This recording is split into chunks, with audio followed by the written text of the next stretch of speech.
तो भाजपा के साथ ये अचानक से सब एकदम वक्त जज्बात सब पलटने कैसे लगे? जो नकली चीज़ें होती हैं वो एक निश्चित समय के बाद में धूमिल होने लगती हैं, गिरने लगती हैं, उनका चूना झड़ने लगता है। वही इनके साथ हुआ है। ये स्टूल जी, कुर्सी जी, दिल्ली वाले सोफ़ा जी, है ना, उसके बड़े वाले तखत जी, तो ये सब तखत, सोफ़ा, स्टूल, कुर्सी, है ना, इनका आंतरिक ये मामला है। ये उनकी गारंटी थी ना, ये मोदी के घर मोदी, और मोदी ने ये कर दिया। अब जब तक मोदी है और मोदी चाहता, मोदी कहता है मोदी, अब मोदी मोदी, सब कुछ तो वही था।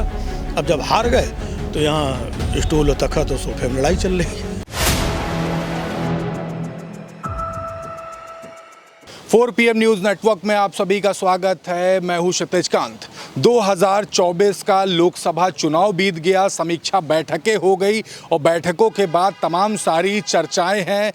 केशव प्रसाद मौर्य का एक बयान आता है, संगठन सरकार से बड़ा है, उसके बाद तमाम सारी बातें हो जाती हैं। लेकिन 2024 के लोकसभा चुनाव से पहले क्या कुछ हालात थे, अब क्या कुछ हालात है, इस पर चर्चा करेंगे। और सबसे चर्चित चेहरा पूरे देश भर के हमारे साथ में हैं राजीव निगम जी। चुनाव से पहले मुलाकात हुई थी, दोबारा फिर से हो रही है। पहले की स्थिति और अब की स्थिति में फ़र्क क्या देख रहे हैं? फ़र्क ये है कि अभी 4 PM के दर्शकों की संख्या काफ़ी ज़्यादा बढ़ गई है। चुनाव के पहले जितने थे उससे तो आगे निकल गए हैं आप।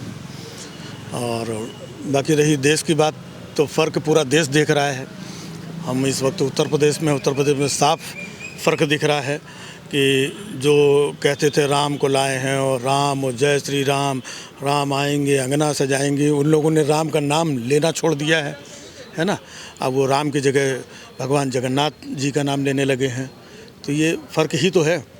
और फ़र्क ये भी है कि जहाँ पर देश की सत्ता की कुर्सी के लिए बहुत बड़ा संघर्ष हुआ, चुनाव हुआ, उसमें बहुत चेंजेस दिखाई पड़े। और उसी चेंजेस का नतीजा ये है कि कुर्सी और स्टूल की भी लड़ाई हो रही है आपस में, है ना। तो ये लड़ाई जो है इसी चुनाव परिणाम का नतीजा है। अभी आपने देखा, एक मैं अभय मुद्रा की बात याद दिलाऊंगा। संसद भवन में राहुल गांधी भगवान भोलेनाथ की तस्वीर दिखाते, उसमें अभय मुद्रा को लेकर काफ़ी चर्चाएं हुई। उसके बाद बद्रीनाथ की भी सीट हार गई, जहां पे लगभग 98% हिंदू हैं। तो भाजपा के साथ ये अचानक से सब एकदम वक्त जज्बात सब पलटने कैसे लगे? भाई, जो नकली लोग होते हैं, डुप्लीकेट लोग होते हैं, उनके साथ थोड़ा समय तो वो कहीं से कुछ भी रंग रोगन और पोत पात करके, पैसा खर्चा करके, है ना, कुछ अपने आप को बना करके, दिखा करके थोड़ा समय तो दिख सकते हैं। किसी का थोड़ा सा ज़्यादा समय खिसक सकता है। लेकिन जो नकली चीज़ें होती हैं वो एक निश्चित समय के बाद में धूमिल होने लगती हैं, गिरने लगती हैं, उनका चूना झड़ने लगता है। वही इनके साथ हुआ है। अच्छा, नकली लोग छोड़ो, मतलब इन्होंने भगवान से बड़ा अपने आप को प्रेजेंट कर दिया। हमारे देश के प्रधानमंत्री कहते हैं कि हम सीधे, मतलब हमारा कनेक्शन है और हम तो बायोलॉजिकल है ही नहीं, हम तो परमात्मा का कुछ हिस्सा या भेजे गए हैं, क्या है, ठीक है।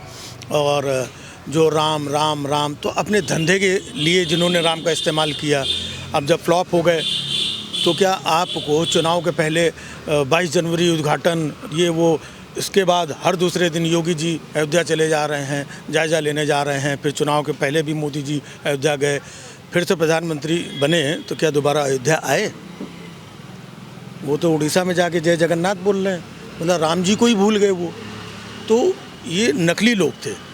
ये धर्म के नाम पर ये सब कुछ झूठा आवरण और बहुत सारे लोगों को, है ना, फर्जी हिंदुत्व और इन सारी चीज़ों में फंसा रखा था। आडंबर का लोग प्रयोग करते हैं, आडंबर का नाम लेते हैं। वही राहुल गांधी जी ने कहा जो कि हिंदू हिंसक नहीं हो सकता और जो हिंसक है वो हिंदू नहीं हो सकता। तो स्पष्ट तरीके से कहा गया, किसके बारे में कहा गया वो भी उन्होंने क्लियर किया कि आरएसएस वाले हिंदू नहीं हैं, बीजेपी वाले हिंदू नहीं हैं, मोदी जी हिंदू नहीं हैं, क्योंकि आप लोगों ने झूठ, फरेब, छल, नकली धर्म को ये किया है। तो ये जो धर्म के नाम पे देश भर के लोगों को, है ना, एक चूरन दे करके, एक ये दिखाकर, तो वो कलई खुलने लगी है। भाई, मैं भी धार्मिक हूँ, आप भी धार्मिक हैं। इस हिंदुस्तान में जहाँ जाते हैं, मैं बम्बई में रहता हूँ, कभी दिल्ली जाता हूँ, हर जगह धार्मिक लोग मिलते हैं। इन्होंने कौन सा आकर के धर्म को क्या बना दिया, क्या कर दिया? जागो और ये खतरे में, कौन खतरे में है? खतरे में ये है और खतरे में ये थे अपने आप को खतरे से बाहर निकालने के लिए ये सब करते थे। लेकिन झूठ और फरेब से बहुत ज़्यादा दिन तक आप बच नहीं सकते, खतरे में आपको जाना ही है, जो कि उत्तर प्रदेश में साफ तरीके से दिखने लगा है।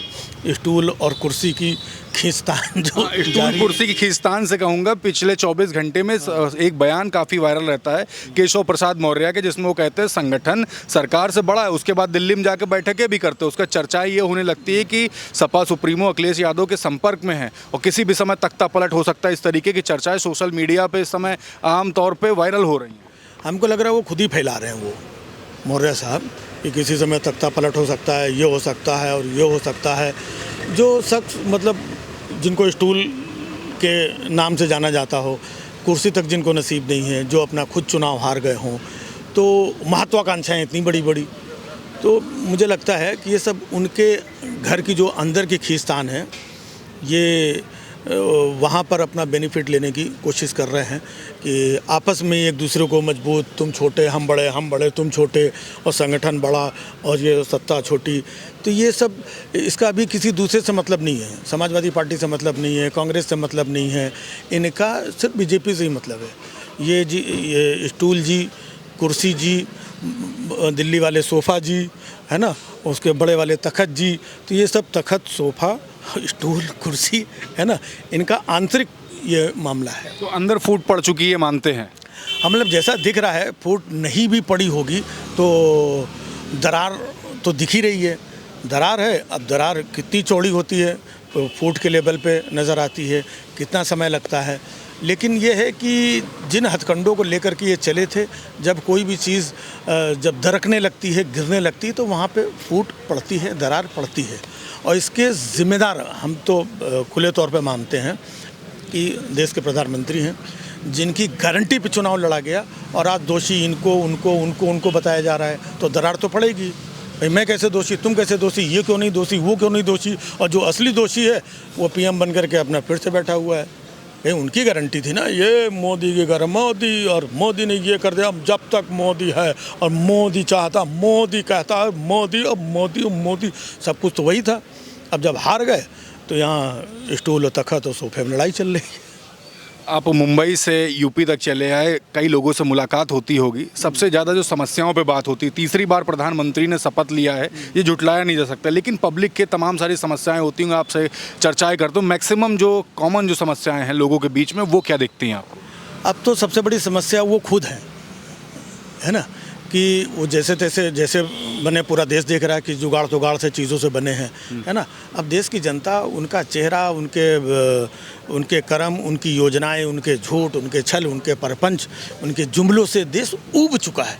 अब ये मजबूरी में जुगाड़ तुगाड़ करके बन गए हैं, तो जनता झेल रही। सबसे बड़ी समस्या वो खुद है, क्योंकि अब खुद कुछ करने लायक 10 सालों में कुछ नहीं किया। देश की सबसे बड़ी समस्याएं क्या थी? रोज़गार की थी। यहाँ पेपर लगातार लीक हो रहे हैं, महंगाई अपने चरम पर है, महिलाओं की हालत दिल्ली में पहलवानों से लेकर के और मणिपुर से लेकर के चारों तरफ देख ही रहे हैं, और नफ़रत के बयार जो है, जैसी घटना है ना, हाथरस जैसे, तो लगातार इतनी सारी चीज़ें, और इन्होंने किया क्या? कुछ तो नहीं कर पाए, सिर्फ वही हिंदू मुस्लिम करते रहे, और जनता जब तक उसको मज़ा आता रहा, एक वर्ग को अरे को ये हो रहा है। लेकिन मज़ा तब आता है जब पेट भरा होता है। अब जनता का पेट खाली है, ना उसके पास रोज़गार है, ना काम धंधा है, महंगाई से परेशान है, तो अब मज़े भी कैसे ले? कहीं पर बुलडोज़र चल रहा है तो उसके मज़े कैसे ले वो?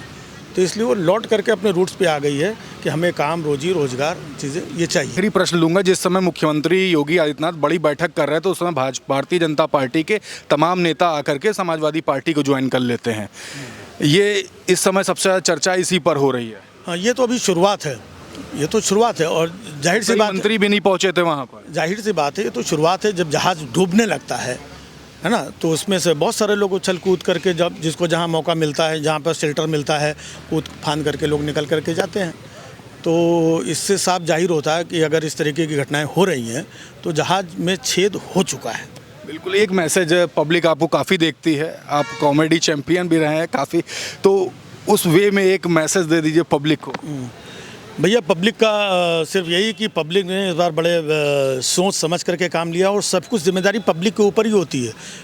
पार्टी नेता इधर उधर ये सारे लोग सब आकर के किसी भी पार्टी के लोग हों, वो अपनी अपनी बात रखते हैं, लेकिन अंतिम निर्णय जनता को ही लेना होता है। तो जनता ने इस बार बहुत अच्छा निर्णय लिया है और आने वाले समय में भी जनता बेहद सोच समझ करके बेहद अच्छा निर्णय ले और उनके अच्छे निर्णय से ही देश में, समाज में, आसपास वातावरण में, माहौल में हर तरीके की तब्दीली, खुशहाली, बेहतरी, नौकरी और महंगाई और जो महंगे गैस सिलेंडर और अच्छी शिक्षा और जो पेपर लीक, इन तमाम समस्याओं से निजात मिलेगी। इसलिए आप लोगों ने सोच समझ के जो काम अभी किया है, इसी सोच समझ को बरकरार रखें।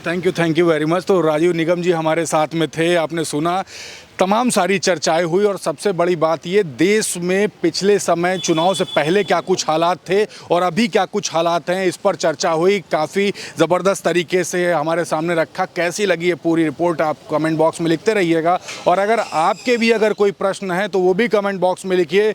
मैं आपसे जुड़े हुए जो पॉलिटिशियंस हैं, जो इस तरीके के जो लोग हैं, जो पब्लिक फिगर में हैं, उनसे मैं बात करूँगा, आपके प्रश्न भी पूछूंगा। जुड़े रहिएगा 4 PM न्यूज़ नेटवर्क के साथ ग्राउंड रिपोर्ट के लिए। मैं हूं क्षितिज कांत, कैमरा पर्सन शुभम के साथ। धन्यवाद।